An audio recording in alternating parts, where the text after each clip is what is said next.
कालू बाबा जमीन पर बेहोश पड़े थे। गांव वाले डर के मारे कांप रहे थे। राय स्टार ने हिम्मत दिखाई और उन्हें उठाने की कोशिश की, लेकिन तभी झाड़ू हवा में खुद ब खुद घूमने लगी और राय स्टार के शरीर के टुकड़े टुकड़े होकर बिखर गए लोग चीखते चिल्लाते इधर उधर भागने लगे। रात के ठीक 12 बजे गांव में फिर से वही रहस्यमय घर प्रकट हुआ। इस बार घर के चारों ओर झाड़ू गोल गोल घूम रही थी।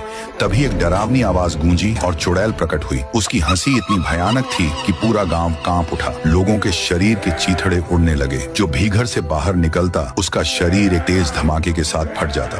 सुबह तक गांव कंकालों से भर चुका था। अचानक आसमान का रंग लाल हो गया और कालू बाबा को होश आ गया। उन्होंने अपनी रहस्यमय शक्तियों से राय स्टार को जिंदा कर दिया। बाबा बोले, बेटा इस चुड़ैल को हराना आसान नहीं है। उसकी जान उस झाड़ू में है। अगर झाड़ू जला दी जाए तो चुड़ैल का अंत हो जाएगा, लेकिन उस झाड़ू तक पहुंचना मौत को गले लगाने जैसा है, क्योंकि जैसे ही कोई उसके पास जाता है झाड़ू हवा में घूमने लगती है और पलक झपकते ही शरीर के टुकड़े टुकड़े हो जाते हैं। अचानक आसमान नीला हो गया और कालू बाबा गायब हो गए। फिर आई अमावस्या की रात। इस बार गांव में एक नहीं 2 भूतियां घर प्रकट हुए। चुड़ैल की शक्ति पहले से कई गुना बढ़ चुकी थी। उसकी हंसी से धरती कांपने लगती। झाड़ू अब हर तरफ नाचने लगी थी और लोगों के शरीर बारूद की तरह फटने लगे। रस्टार एक रात अपने घर में सो रहा था। तभी बाहर कुछ अजीब आवाजें सुनाई दी। वो बाहर निकला और उसके पैरों तले जमीन खिसक गई। सामने वही घर था। अचानक घर ने चुड़ैल का रूप ले लिया। रस्टार डर कर अंदर भागा और दरवाजा बंद कर लिया, लेकिन जैसे ही पीछे मुड़ा उसकी आंखें 100 फटी की फटी रह गई। सामने वहीं झाड़ू पड़ी थी। झाड़ू जोर जोर से उसके ऊपर घूमने लगी, लेकिन इस बार राय स्टार को कुछ नहीं हुआ। झाड़ू अचानक गायब हो गई और उसी पल कालू बाबा फिर से प्रकट हुए। बेटा अगली अमावस्या की रात इतना कहते ही